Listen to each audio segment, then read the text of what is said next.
ce que j'ai particulièrement apprécié, c'est que j'ai appris des choses et puis que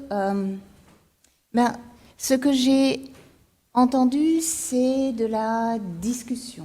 C'est de la discussion entre des personnes qui n'ont pas forcément le même savoir. Et puis, je n'ai pas entendu trop de critiques. Et j'ai plutôt entendu un peu d'espoir sur ce qui allait se passer. D'ailleurs, par exemple, Bernard Haftel a dit, je cite, « Le droit ne peut pas tout, mais il peut quand même beaucoup. » Oui, le droit ne peut pas tout, mais enfin, quand même. Il ne faut pas être à ce point désespéré que nous disions, par exemple, les entreprises sont très méchantes, elles, de toute façon, elles décideront de tout, ou bien la mondialisation va tous nous achever, la Chine nous dominera. Non, le droit ne peut pas tout, mais il peut quand même beaucoup. Et puis, en pratique, c'est difficile. On a bien vu, dans le cas pratique qui vient juste d'être énoncé par Jean-Christophe Roda. Et dans les entreprises que nous voyons, vous comme moi, elles ont quand même du mal à s'organiser. Et les ONG aussi, elles ont beaucoup de mal à s'organiser. Et le juge, il est un peu comme nous. Et Jean-Christophe Roda vient de le dire aussi. Il juge à l'aveugle, parce qu'il ne sait pas trop bien comment ça se passe. Et vous, comme moi, on ne sait pas comment ça se passe. Dans les entreprises, dans les machines, dans les usines, on ne sait pas trop bien. Donc, tout le monde est un peu dans cette situation-là. Et déjà, si on peut en savoir un peu plus, on sera content. Même si c'est vrai qu'il est déjà un peu tard ce soir, mais disons que par rapport à ce matin, on en sait déjà un peu plus. Et qu'est-ce qui est utile? Eh bien, en savoir un peu plus en pratique, et puis avoir quelques concepts sous la main. Le mot concept, on a bien osé le prononcer. Vous savez, c'est quasiment un gros mot, les concepts, aujourd'hui. Mais par exemple, Mustapha Mekki, il l'a pris comme titre, le concept de responsabilité. Ben oui, c'est drôlement pratique, le concept de responsabilité. Parce qu'on n'a pas grand-chose dans l'auberge espagnole. Ben non, on a besoin de concepts dans un droit en construction. C'est comme ça que ça a été qualifié par Jean-Christophe Roda, qui a recherché lui aussi dans les concepts de la preuve. Et puis la preuve, alors on n'a quasiment rien. Mais quand on n'a rien, alors on ne fait pas comme Jacques Brel, parce que nous, on n'est pas tellement romantique, alors on prend des concepts pour se mettre à la place des juges, à la place des parties, à la place des victimes, à la place des ONG, à la place des entreprises. Et puis, c'est quand même utile de se parler, de se citer les uns les autres. Bon, il y a peut-être une des orateurs qui n'a pas trop cité, puisqu'elle a dit que tout avait été mal pensé, tout avait été mal dit, qu'il ne fallait pas du tout présenter les choses comme ça, qu'il fallait faire tout à l'inverse de ce que nous avions dit. Bon, mais disons, prenons les autres. Les autres, ils se sont plutôt appuyés sur ce qu'avaient dit les précédents. Parce que, effectivement, pour s'en sortir de tant de réglementations que, par amabilité, nous les avons présentées comme complexes, mais en réalité, si nous les lisons, elles sont quand même drôlement compliquées. Elles sont très changeantes. Et comme les textes utilisent des formules qui peuvent vraiment tout accueillir, prenons par exemple l'article 17 du règlement Rome 1. C'était vraiment utile de nous le dire expressément, parce que des mots si vagues, pour arriver à les tenir, et puis tant de technicité, nous avons bien pu voir qu'il fallait absolument décloisonner. Il faut absolument décloisonner, sinon nous n'arriverons pas. Qui n'arrivera pas? Pour nous, comme nous sommes des professeurs et que nous n'avons qu'à enseigner matière par matière, mais les malheureux juges, eux, on ne leur pose pas un contentieux matière par matière. Les ONG ou les entreprises ou les victimes arrivent avec des cas, des questions pratiques, et il faut répondre. Et là, on ne leur dit pas, tenez, c'est du droit commercial, ou c'est du droit civil, ou c'est du droit public, ou c'est du droit international. Non, c'est des questions, et il faut répondre. Et précisément, les textes, ça a été dit par Jean-Christophe Roda, les textes sont silencieux. Les textes sont silencieux parce que le Conseil d'État l'avait bien dit, plus les textes sont bavards et plus ils sont silencieux. Et en matière de compliance, je ne vous souhaite pas d'avoir à porter les textes de compliance. Heureusement, maintenant, ils sont en numérique et ils ne sont pas en papier, parce que sinon, il faut d'abord avoir fait des haltères, parce qu'ils sont tellement bavards qu'ils sont, hélas, terriblement silencieux. Et comme ça a été dit par plusieurs, place à l'imagination.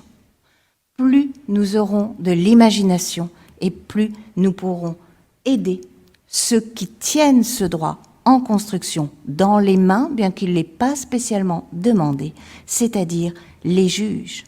Et plus on décloisonne, plus on voit comment les pratiques et les règles se ressemblent. Ce matin, quand j'entendais parler de la finance, de la banque, du numérique, de l'énergie, j'entendais la même chose. Et je me disais, mais en décloisonnant, comme la banque ressemble à l'énergie, comme le numérique ressemble à la finance, c'est en réalité la même chose.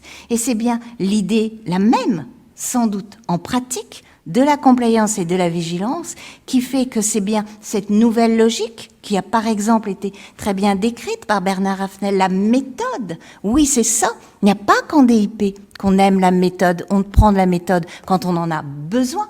On prend les auteurs, par exemple Savini, je me suis dit, mais vraiment, prendre un sujet aussi pratique, et quels sont les auteurs qui sortent? 3 Allemands. Jhering, Savini, Modulski, les 3 Allemands qui sortent, c'est-à-dire des amoureux de la méthode. Et c'est vrai pour les frontières, c'est-à-dire que l'on va balayer les frontières, et c'est ce qu'a dit Grégoire Loiseau pour le numérique. Donc il nous faut des concepts, il nous faut du vocabulaire, tout ça étant nouveau ou bien retrouvé pour encaisser le choc. Et le choc, ça va être nécessaire parce que ce que nous avons vu, c'est que nous allons pouvoir arriver à encaisser 10 choses. Moi, c'est ce que j'ai retenu dans les notes que j'ai prises. Les 10 choses que j'ai notées, c'est que la première chose, c'est que il faut pouvoir dire, cette première chose, c'est qu'il faut avoir de l'imagination. Et pourquoi nous n'en aurions pas? Nous pouvons en avoir, puisque nous avons des juges qui ont la modestie de dire qu'ils ne savent pas comment faire et qu'ils se tournent vers qui voudrait bien les aider. Ils écoutent les avocats, ils écoutent la doctrine. Et c'est la première chose qu'ils font. Le deuxième point que j'ai noté, c'est que j'ai noté la question, de nombreuses questions ont été posées. Pourquoi faudrait-il être vigilant? Pourquoi?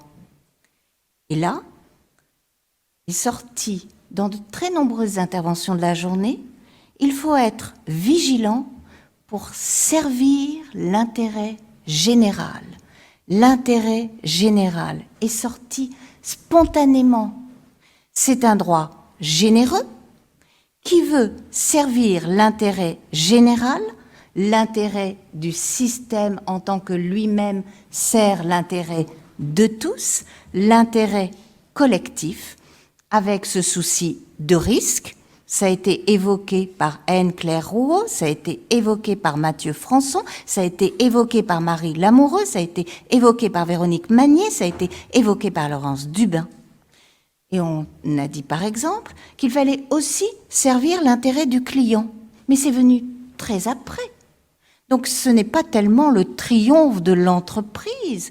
Parce que l'on a dit, par exemple, Anne Clairvaux a dit qu'on pouvait servir l'intérêt du client en s'assurant de l'adaptabilité du service financier pour le client, mais enfin que ce n'était pas cela la chose première. Et même Mathieu Françon a dit que s'il y avait contradiction, alors il fallait faire prévaloir l'intérêt général, pas l'intérêt du client.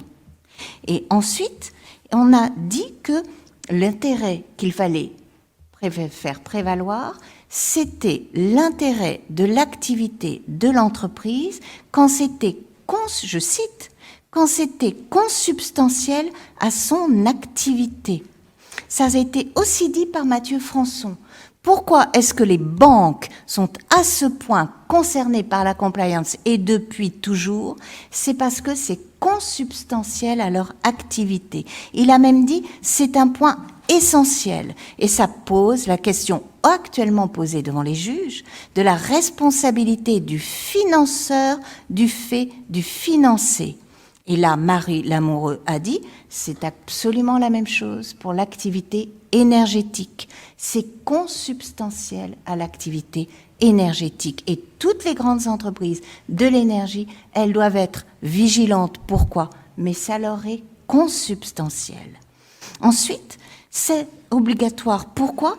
Parce que l'entreprise, et je continue à citer, est le bras armé. Elles sont puissante. Il y a cette notion de guerre contre quelque chose qu'on ne veut pas pour l'avenir. On leur demande d'agir. Et là, c'est les banques, c'est les sanctions internationales, c'est les obligations, souvent obligations de résultats.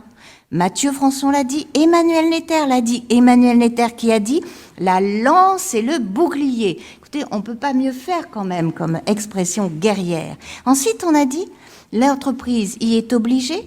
Parce que l'entreprise a la technologie. Emmanuel Netter a dit c'est l'idée même de la compliance dans la RGPD. L'entreprise a la technologie, elle va devoir la mettre en profit. Et là, c'est ce qu'on sent bien. C'est pas tant l'entreprise méchante, mais c'est bien l'entreprise qui sauve. Et si l'on pouvait sortir de cette idée que si on ne va pas punir une entreprise méchante, on peut la punir par ailleurs. Mais surtout, on va leur demander d'agir. Et que ce n'est pas tout à fait la même chose à l'égard de l'État. Car si vous allez dans un autre colloque, car il y en a beaucoup des colloques, vous avez des colloques qui vont dire à l'égard de l'entreprise ce qu'on dit ici, parfois, mais à l'égard de l'État, on va dire « sauvez-nous de l'État ». L'État qui tue l'innovation, ou bien ça serait l'État méchant, mais on va dire aussi l'État qui sauve les valeurs. Donc il ne faut pas répartir les méchants et les gentils, car ici ça pourrait être l'entreprise méchante ou l'entreprise qui sauve, mais dans un autre cénacle, ça serait l'État méchant ou l'État qui sauve les valeurs. Et le juge, ici on a plutôt dit le juge gentil, le juge qui sauve les valeurs. Allez dans un autre cénacle et vous verrez le juge très méchant, le juge politique, le juge rouge, le juge incompétent. Si l'on pouvait éventuellement ne pas avoir de jugements sentimentaux sur l'entreprise, sur le juge ou sur l'État. Généralement, dans d'autres cénacles, on ne dit pas l'État, on dit les technocrates pour les désigner. Ça dépend, suivant le sentiment que vous leur portez. Et c'est sans doute la compréhension de ce qui se passe en réalité dans les tribunaux, dans les administrations, dans les régulations, et dans les entreprises et dans les ONG, dans les victimes, effectivement dans les pays lointains, qui vont nous permettre de comprendre ce qui se passe pour ne pas laisser les choses continuer. Et là, le cas le plus magnifique, si vous me laissez le temps de compléter ce qui a été dit, c'est le cas YouPorn qui est en train de se passer, puisque le Conseil d'État est en train de délibérer. Et le Conseil d'État ne sait pas ce qu'il va dire. Et c'est un cas de compliance humaniste pur, mais vraiment pur. Et le Conseil d'État est en train de se tourner vers qui qui pourrait l'éclairer? Si vous me donnez juste le temps d'essayer d'expliciter encore un peu plus comment ça s'est passé, cette affaire-là. Puisque vous avez des sites avec des prestations pornographiques que les enfants consomment, mais alors, plus encore que le Nutella. Les sites sont dans l'état d'origine à Malte, c'est-à-dire sans aucune surveillance, sans aucune vigilance, sans aucune éthique. Avec des sites, ces sites ont des chartes, des règles de conduite, des déclarations des Chief Compliance Officers. Il n'y a pas de problème. Le droit pénal français dit qu'il y a une obligation de contrôler l'âge des personnes qui acceptent pour que les mineurs ne consomment pas ces produits. C'est une valeur pour nous. L'Arcom met en demeure les sites. Les sites répondent à « Désolé, monsieur l'Arcom, nous n'avons pas la technologie ». L'Arcom saisit le président du tribunal judiciaire de Paris. Le tribunal judiciaire de Paris, son président, parce qu'il aime bien aussi cette méthode-là, met ça en médiation. Un de nos collègues, médiateur, réunit tout le monde par visio, parce que Malte, c'est un peu loin, donc il fait ça par visio. Et là, elle s'est dit, oh, nous, on aime beaucoup l'éthique, parce que c'est important, la conformité, ça c'est pour les esprits un peu bornés, donc nous, on est pour l'éthique, on aimerait vraiment beaucoup. Les enfants, on en est très soucieux, mais bon, c'est dommage, malgré notre sens éthique très développé, on ne peut pas. Donc, le médiateur va dire au président du tribunal judiciaire, qui par ailleurs est le même qui s'occupe de la vigilance, et lui dit, échec de la médiation. On repart de l'autre côté, et là, le président du tribunal, enfin son vice-président, sur délégation, rend un jugement parce que l'Arcom dit, bon maintenant, ça suffit, vous allez utiliser votre pouvoir de sanction et vous allez interdire l'accès à ces sites à tous les internautes européens. Parce que l'éthique, ça va bien, vous allez les priver. La seule chose qui compte, c'est l'argent. Ce mot que nous n'avons jamais prononcé de toute la journée. Mais en pratique, c'est ça. Vous allez les priver de l'argent de tous les Européens. Ça va leur faire quelque chose. Que fait le vice-président du tribunal judiciaire de Paris? Il rend un jugement le 7 juillet 2023 en disant « C'est une cause systémique ». C'est le mot qu'il utilise. Or, il se trouve qu'il y a une directive européenne, sur la liberté d'expression et la liberté d'établissement. Et il se trouve que les textes français sont en train d'être examinés par le Conseil d'État. Et dans ce jugement, il dit, pour les causes systémiques, il faut un dialogue. C'est expressément dit. Il faut un dialogue des juges. Donc, je sursois à statuer. Et il attend que le Conseil d'État, qui est en train d'apprécier les textes, en dispose ainsi. Le Conseil d'État reçoit ce que lui offre le juge judiciaire, car eux, ils dialoguent. Et le Conseil d'État commence à apprécier ça. Mais peut-être vous avez vu tomber, car la presse s'en est fait beaucoup l'écho. La Cour de justice de l'Union européenne rend un arrêt le 9 novembre 2023, qui est un arrêt extrêmement important, qui dit que dans cette question du contrôle sur les sites pornographiques,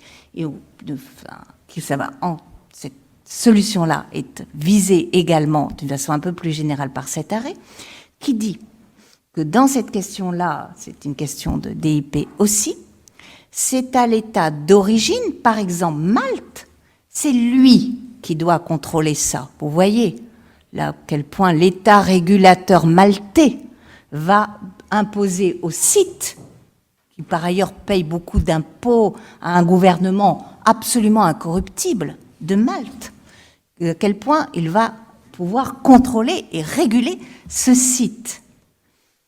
La Cour de justice dit c'est à l'État d'origine de régler ça et non pas à l'État où est consommé le service, par exemple la France. Il ne dit pas ça par libéralisme, non. La Cour de justice dit « j'impose cela ». Pourquoi ? Parce que les deux sont des États membres de l'Union européenne et si, et c'est dit expressément, si l'État où est consommé le service ne fait pas confiance à l'État qui a pris la réglementation, c'est-à-dire l'État d'origine, alors il n'y a plus d'Union européenne. C'est la notion de confiance qui justifie l'arrêt du 9 novembre. En conséquence de quoi? C'est l'État d'origine. Et le Conseil d'État reçoit ça. Et le Conseil d'État, depuis ce jour-là, est en délibéré parce qu'il se dit soit j'obéis à la Cour de justice, pas par libéralisme échevelé ou par amour de la pédographie, pédocriminalité, pornographie, etc. Non, c'est par l'idée même de ce qu'est l'Union européenne. Donc, il applique et puis il laisse tout seul l'ARCOM, qui ne sait pas que faire et dans un état de rage absolument indescriptible, car peut-être vous fréquentez l'ARCOM comme pour ma part je la fréquente assidûment, car c'est l'autorité de compliance par excellence, et puis laisse tomber aussi le juge judiciaire qui, au titre du dialogue des juges impliqués par la nature systémique du droit de la compliance, lui avait demandé son aide. Et là, nous sommes en délibéré. Est-ce que ça, c'est pas un magnifique cas pratique? Voilà où nous en sommes. Et je passe à mon troisième point, qui est un point essentiel, qui est qui en décide? Qui va décider? Le premier qui en décide, ça a été très bien dit par Laurence Dubin, de ces questions-là, c'est avant tout le législateur. Car ce dont nous avons entendu toute la journée parler, c'est des questions politiques. Que va devenir la planète? Que vont devenir les enfants? Que doit devenir le numérique? C'est des questions technologiques, mais ce sont des questions politiques. Emmanuel Netter en a parlé, et par exemple, il se trouve qu'en 2024, nous ferons un colloque en mars avec le Sénat et l'Assemblée nationale pour arriver à comprendre la place et le rôle des législateurs, pas seulement des régulateurs, mais des législateurs, pour dire voilà la volonté générale. Car là où il y a de l'intérêt général, j'ai bien noté ça, il y a bien la place pour la volonté générale. Et la volonté générale, en tout cas c'est ce que j'avais appris quand j'étais petite en première année de droit, parce que le contrat c'est la deuxième année, mais la volonté générale et la place du législateur c'est la première année. C'est le législateur qui exprime la volonté générale. Et le sujet est peut-être très technologique, mais enfin c'est bien le législateur qui pose ces buts monumentaux. Et ce n'est pas à la technologie de décider, comme Emmanuel Netter l'a bien dit, c'est bien le fait que le dernier mot, c'est l'expression que vous avez utilisée, le dernier mot, il doit bien être laissé aux êtres humains. Le dernier mot est laissé aux êtres humains dans les entreprises, mais dans la société globale, c'est soit au législateur, qui, si la jurisprudence ne lui plaît pas, n'a qu'à prendre une loi, soit le juge, et certainement pas aux entreprises. Personne ne le demande. Et vous avez une sorte de distribution des rôles entre le droit dur, les principes. Si l'on veut des principes, mais que nous n'avons qu'à prendre des législations, nous n'avons pas forcément à prendre du droit souple pris à l'extérieur de notre système juridique, et puis le droit souple qui est celui du régulateur. Et ensuite, qui doit en décider? Là, vous avez une idée simple, qui est que doit en décider celui qui est responsable. En décide celui qui est responsable. Et là, l'entreprise dit, pourquoi est-ce que je ne devrais décider de rien si je suis responsable de tout? il y a de la part des entreprises une incompréhension, sauf si sa volonté peut d'une façon ou d'une autre interférer. Si elle dit il y a une corrélation suffisante entre la vigilance et la responsabilité sociétale que j'assume, comme ça nous a été montré dans l'énergie. À ce moment-là, elle dit, puisque j'exprime ma volonté à travers ce qui est ma responsabilité au sens éthique, alors comme il y a de ma part de la décision, il y a aussi de la responsabilité. Mais si elle ne décide de rien, elle se dit, pourquoi est-ce que je serais responsable dès l'instant qu'il n'y aurait pas de faute ou pas de manquement? Et là, il faut qu'il n'y ait pas, ou alors il faut qu'il y ait une co-responsabilité. Et comme la compliance est le prolongement de la régulation, quand on élabore un plan de vigilance, vous pouvez tout à fait avoir du dialogue, c'est dans les textes, c'est dans les jugements. Du dialogue, oui. De la co-construction ou de la co-régulation, alors qu'il n'y a pas de co-responsabilité, là, les entreprises disent, attendez, on ne va pas co-construire quelque chose dont je porte seul la responsabilité. Parce que là, c'est free lunch. Si il y a co-construction, avec d'un côté l'entreprise qui va ensuite être responsable pour une série d'actions, et de l'autre côté, un partenaire qui ne serait pas simplement un dialogue, mais quelqu'un qui pourrait tout autant écrire, voire qui serait co-régulateur. La co-régulation, c'est quelque chose qui existe dans la théorie de la régulation, mais avec des partenaires qui sont absolument co-responsables dans des secteurs régulés. Et si l'entreprise, par exemple, ne peut pas s'arroger des moyens d'investigation, Grégoire Loiseau l'a très bien montré dans le secteur numérique, elle dit « si je suis responsable, je veux bien être responsable, mais alors je vais m'arroger tous les moyens d'investigation qui vont avec, ce qui va poser éventuellement des problèmes pour les tiers, parce que l'entreprise va dire « je vais faire des audits chez les tiers, je vais mettre des obligations sur les tiers, et je vais tout savoir de vous ». Et on a invoqué, je crois, la Chine à l'instant. La Chine, elle adore le droit de la compliance, parce que comme c'est beaucoup de responsabilités, mais c'est beaucoup de pouvoir.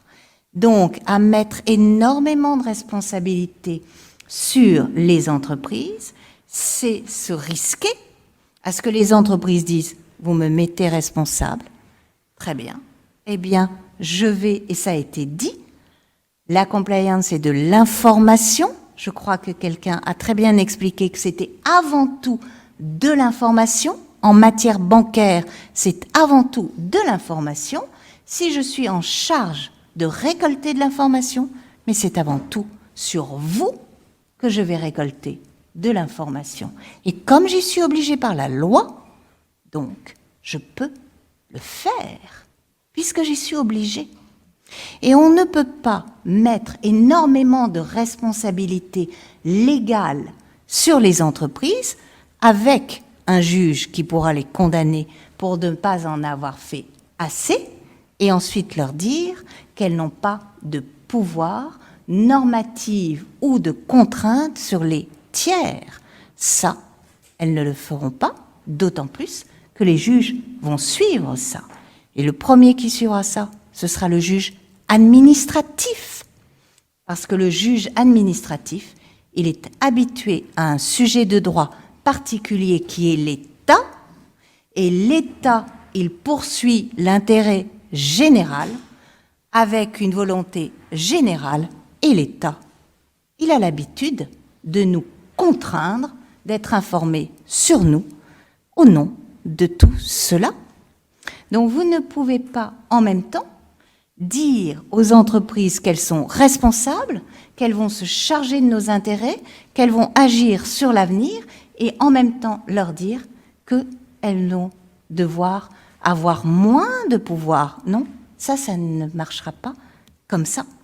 Mon quatrième point, et je vais plus vite, c'est qui va porter le poids de la vigilance. Et j'ai bien compris, en vous écoutant tous, que c'est d'abord, avant tout, sur l'État.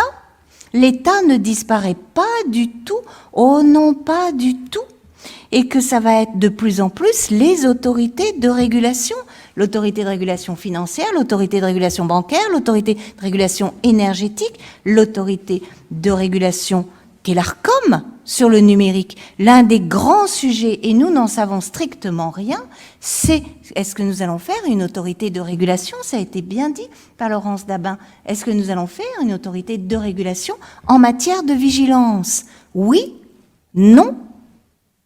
La tentation, c'est de dire plutôt oui. Enfin, ça se discute, mais les États vont vouloir être absolument présents. Et si nous ne le faisons pas, les entreprises vont être transformées en régulateurs, c'est-à-dire vont avoir en réalité énormément de pouvoir. Et ça, Grégoire Loiseau l'a extrêmement bien décrit en disant que l'on était parti d'une directive sur l'irresponsabilité pour arriver à une situation où nous avons transformé, mais à très juste titre, mais enfin, il faut en avoir conscience, nous avons transformé les opérateurs cruciaux numériques en parfaits régulateurs, avec une obligation, donc un pouvoir, de contrôle sur les contenus. Et ça, peu importe que l'entreprise soit publique ou privée, comme l'a très bien montré Anne-Claire Rouaneau, en montrant que chaque entreprise, sans même avoir à les globaliser, vont pouvoir chacune en ce qui les concerne, réguler comme elles le veulent. Et Marie Lamoureux l'a très très bien montré, et Moustapha Mekki aussi, a dit que l'entreprise, elle va pouvoir faire comme elle veut, si elle est volontaire, si elle est digne de confiance. Et là, on voit très bien l'articulation entre la compliance et la confiance. Et comment on va les désigner? Comme celles qui tiennent les structures. En finance, ce sont les professionnels réglementés. Anne-Claire Roux l'a bien montré. Ce sont ceux qui tiennent les structures des marchés financiers. Grégoire Loiseau l'a bien montré. C'est toutes les professionnels du numérique. Et puis, Jean-Christophe Roda, lui, d'une façon plus générale, a visé toutes les entreprises cruciales.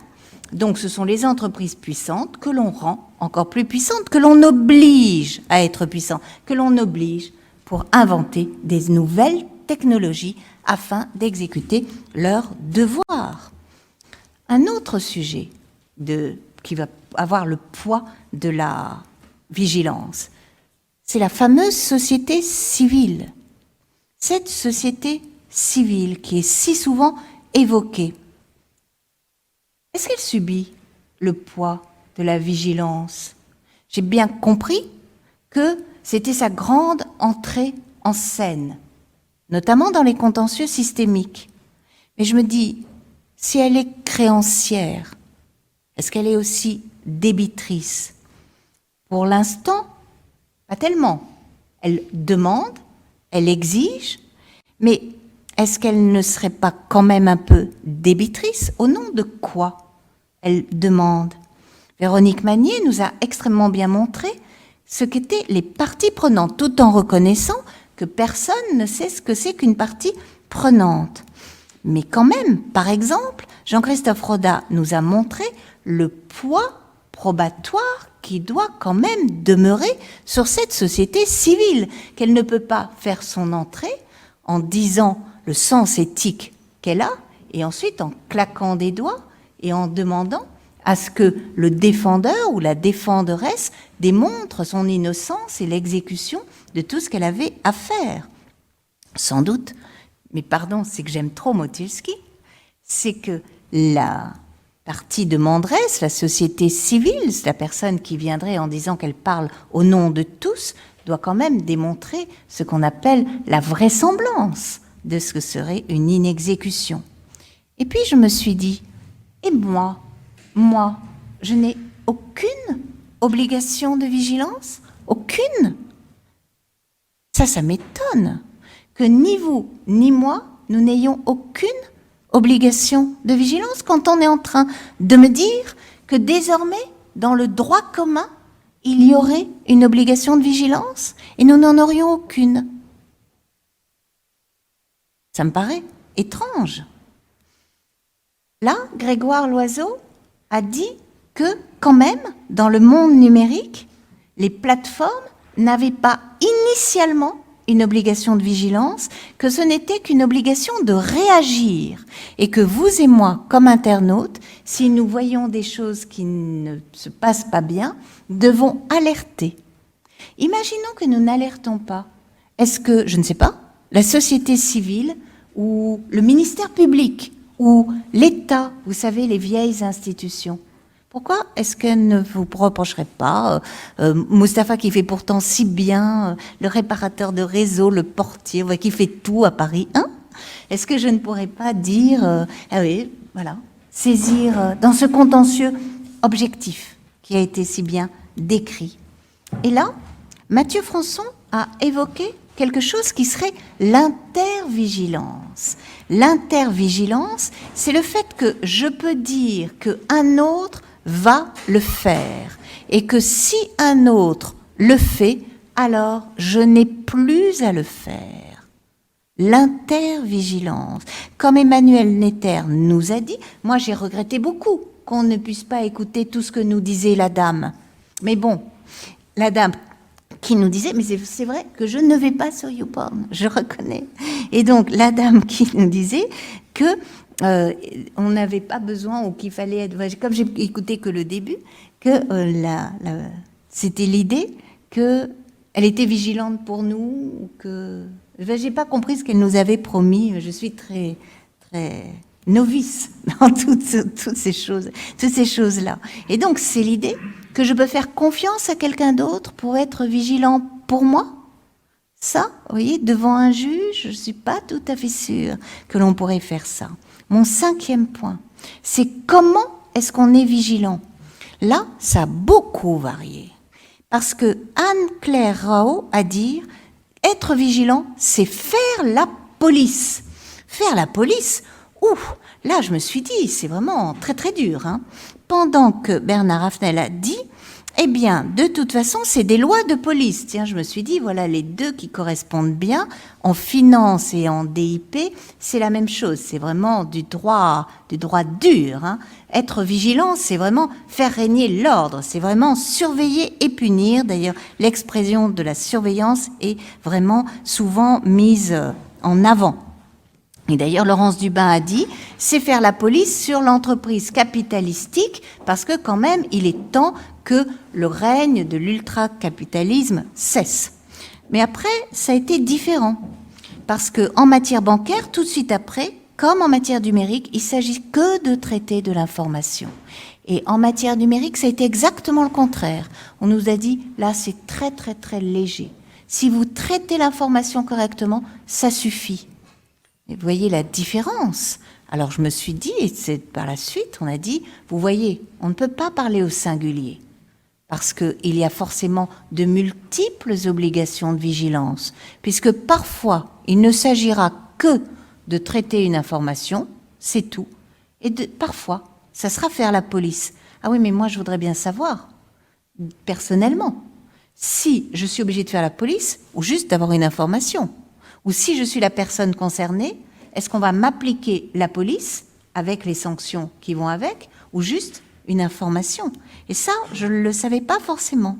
Mais ce que j'ai compris, c'est que l'important, c'est d'être actif. Hein, c'est le droit ex ante, c'est le droit de l'action. Être actif, ça a été dit par plusieurs personnes, notamment Grégoire Loiseau, qui a expliqué très très bien que ce qu'on demande aux plateformes, c'est l'action, avec le standard de preuve dont ensuite Jean-Christophe Roda a parlé, la preuve comme quoi on est actif. Et puis, c'est ce que Gilles Martin a dit, il faut mettre des forces et il faut le mettre sérieusement. Et si on montre qu'on est actif, alors cela pourra éventuellement suffire. Sixièmement, les outils de compliance. Il y a les règles de conduite. Les règles de conduite, Anne-Claire Rouault, Véronique Magnier en ont parlé. Et dans les règles de conduite, on peut les contractualiser. Et puis, il y a la médiation. Par exemple, dans mon affaire pour YouPorn, qui est vraiment mon affaire chérie, mon affaire que je préfère, dont j'attends moi maintenant l'arrêt du Conseil d'État, et la façon dont ils vont le rédiger. La médiation, et puis la procédure de césure. Parce que c'est bien dans la procédure que l'on va arriver à innover. C'est bien les juges qui sont tellement démunis, ils sont comme nous. Comme ils sont très démunis, ils vont être très imaginatifs. Et effectivement, Moustapha Mekki a très justement dit que la procédure de césure, il y avait beaucoup d'espoir qu'on pouvait avoir. Et puis, on va faire varier l'intensité des outils en fonction de la densité des dangers, suivant le blanchiment ou la densité des dommages potentiels et les modalités. Mathieu Françon l'a décrit. Et Marie Lamoureux a eu une excellente expression. Elle a dit l'essentiel, c'est d'avoir les clés. Elle a dit, l'important, c'est pas tant de les catégories juridiques. Le droit de la compliance et la vigilance, c'est relativement peu juridique. C'est un droit archaïque, c'est un droit naissant. L'important, c'est d'avoir les clés. Et elle a dit, les grandes entreprises énergétiques, pourquoi elles sont en premier dans les affaires d'environnement? C'est pas tant parce qu'elles seraient particulièrement antipathiques, non. C'est parce qu'elles ont les clés. Et les grandes entreprises ont les clés pour faire quelque chose en matière de changement climatique. Et je me suis dit, et pour les droits humains, qui a les clés? Soit les entreprises qui ont énormément de personnes, par exemple le ministère de l'Éducation nationale, 1 million de fonctionnaires, d'enseignants, d'étudiants, d'élèves. Là, il y a beaucoup de personnes, donc ça pourrait être bien. Il faut annoncer la bonne nouvelle au ministre de l'Éducation nationale, comme quoi il a les clés. Je crois qu'il n'est pas au courant et qu'il a déjà beaucoup de soucis et qu'il ne va pas prendre ça comme une bonne nouvelle. Et puis je me suis dit, l'autre qui a les clés, c'est les entreprises numériques. Parce que les entreprises numériques, elles ont les clés de la pédagogie, puisque désormais, d'après ce que je comprends, on est marié avec notre téléphone portable. Donc c'est sans doute, on le voit bien d'ailleurs toujours dans mon cas chéri YouPorn, que c'est bien ceux qui tiennent les téléphones qui peuvent aider. Et justement, 7e point, qui veille à l'effectivité, l'efficacité et l'efficience de cette façon d'être vigilant? C'est les personnes à l'intérieur, c'est l'autorégulation. Je crois que ça n'a pas été trop dit, parce que je crois que plus personne ne croit à l'autorégulation. Si, peut-être, je ne sais pas, peut-être, je ne sais pas. Enfin bon, je crois que l'autorégulation est quand même quelque chose auquel on ne croit plus trop. Ça serait un superviseur ad hoc, la solution allemande. Ça serait le juge, personnage central. Bon, là, on a déjà publié l'ouvrage sur la juridictionnalisation de la compliance, donc je ne reviens pas particulièrement. Et puis un juge ex ante, qui a la grande faveur de beaucoup des intervenants, ou bien un juge activé. Et là, Moustapha Mekki a très bien expliqué que le juge n'était pas forcément encore prêt. 8e point, qui rend compte? Qui va rendre compte? Avec l'obligation de moyens. Là, on voit qu'on ne sait pas encore trop. C'est pas tant nous qui ne savons pas encore trop, c'est plutôt les juges. Parce que suivant ce dont il s'agit, c'est des obligations de résultats, c'est des obligations de moyens, et puis quand on ne sait plus trop, on dit que c'est une obligation de moyens renforcée. Avec Jean-Christophe Roda, qui a très bien développé le point en disant qu'il faut faire ses meilleurs efforts dans la mesure des raisonnables, ce qui m'a paru très habile comme expression. Mais de tout ça, on est encore au début. Et avec un système de vigilance, avec cette question clé qui a été émise par Gilles Martin, la question clé, et qui a été vue par tout le monde, avec des essais entre nous pour essayer de dire quelque chose. Est-ce que ce système de compliance, ce sont des dispositions spéciales qu'on va activer en entrant dans des lois spéciales et en demeurant dans les conditions d'activation des lois spéciales? Ou est-ce que déjà potentiellement, d'une façon implicite, il y a déjà en elle une notion générale qui fait que l'on pourrait aisément aller dans le droit commun et activer une notion générale de vigilance, une notion générale de compliance, ce qui fait que sans aucune condition, quiconque, à l'égard de quiconque, pourrait aller voir n'importe quel juge en disant « Je veux activer pour le futur une obligation de faire en invoquant une notion générale de vigilance et de compliance, entrant par des lois spéciales qui sont autant de cas d'ouverture avec des tas de conditions et des compétences spécialisées pour ensuite aller sur un terrain du droit commun où il n'y a plus toutes ces restrictions-là, mais en ayant apporté au passage toute la puissance de la vigilance et de la compliance. Et là, si on répond ça, alors là, c'est sûr que c'est un tsunami qui arrive, pas uniquement pour les grands spécialistes de chacune des branches du droit qui se disent que le droit de la compliance est devenu la discipline mère de tout le système juridique. Mais tous ceux qui ont le poids de la vigilance et de la compliance, c'est-à-dire l'État, c'est-à-dire les entreprises, c'est-à-dire le juge, c'est-à-dire les ONG, à qui on pourra aussi demander des comptes, car si elles sont régulateurs, il faudra aussi qu'elles soient transparentes, qu'on les contrôle, qu'elles soient impartiales. Tout ça aussi va leur être demandé. Donc, si on fait ce passage-là, c'est tout le système juridique qui change. Donc, là, par exemple, c'est le grand enjeu. Et c'est éminemment politique. Et là, Grégoire Loiseau a dit, non, dans le numérique, il y a le DSA, qui est un texte de pure compliance, mais avec des objets précis, des conditions précises, un régulateur précis, des procédures précises, des vigilances spéciales.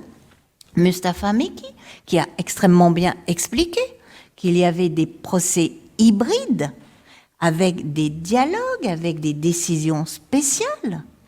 Et puis, il y a eu également le fait que nous avons de l'intersystémique. Mais nous n'en sommes pas pour le moment du tout. Personne n'a pris la décision politique de transformer, parce qu'il y aurait un principe que moi je n'ai lu nulle part, mais c'est peut-être parce que je ne connais pas assez bien le droit. Il n'existe pas un principe général de ne pas nuire à autrui. Moi, j'avoue que je ne l'ai pas vu nulle part dans notre système juridique. Peut-être qu'on peut l'inventer. C'est possible. D'où naîtrait un principe général de vigilance. Moi, je ne veux pas être vigilant, vous voyez, j'en bafouille tellement, rien qu'à la perspective, comme quoi je devrais, par exemple, ne pas vous nuire. Toute l'activité économique est basée sur le fait qu'un concurrent peut nuire à un concurrent.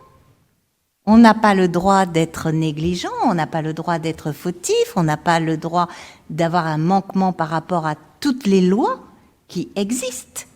Mais je peux, ça s'appelle la liberté. Je peux nuire à autrui. Ensuite, autrui peut m'assigner et démontrer ma négligence, etc. Ça s'appelle la responsabilité. Le droit commun de la responsabilité. Mais je ne connais pas de devoir de ne pas nuire à autrui. Et pour le moment, en Europe, le droit de la régulation et le droit de la compliance est dans un système libéral, pas en Chine. Mais pour ma part, je ne tiens pas spécialement à vivre sous le ciel des droits chinois. Donc le grand enjeu, et c'est pour ça que les concepts sont si importants, c'est pour ça qu'il est si important que nous en discutions et que nous aidions les juges, parce que les cas qui sont soumis actuellement, c'est cela à des juges qui ne sont pas les juges des hautes juridictions, qui sont des juges des référés, qui sont des conseils de prud'homme, qui sont des tribunaux de commerce. Ce sont des questions de cette ampleur-là. Donc ce sont des enjeux de définition. Et c'est pour ça que, grâce à l'extrême qualité de tout ce que j'ai entendu aujourd'hui, et je ne peux que renouveler tous mes remerciements, spécialement à mes deux co-organisateurs scientifiques, Mustapha Mekki et Jean-Christophe Roda, je vais pouvoir avoir dans l'ouvrage qui paraîtra sur l'obligation de compliance toute une partie qui finira cet ouvrage. Ouvrage qui débutera sur qu'est-ce que ça peut bien être que l'obligation de compliance par rapport à ce qu'est un devoir, par rapport à ce qu'est une culture. Ensuite, on verra dans une autre partie ce qu'est la place de la responsabilité en tant que telle, et ça avait été mis au pluriel pour le coup. La troisième partie sera qu'est-ce que sont les institutions, car nous avons des institutions qui sont en charge de protéger et de rendre effective cette obligation. Et la quatrième partie, grâce à aujourd'hui, nous aurons un ensemble cohérent et d'un dialogue dont nous avons tous bénéficié aujourd'hui sur la vigilance, pointe avancée de la compliance.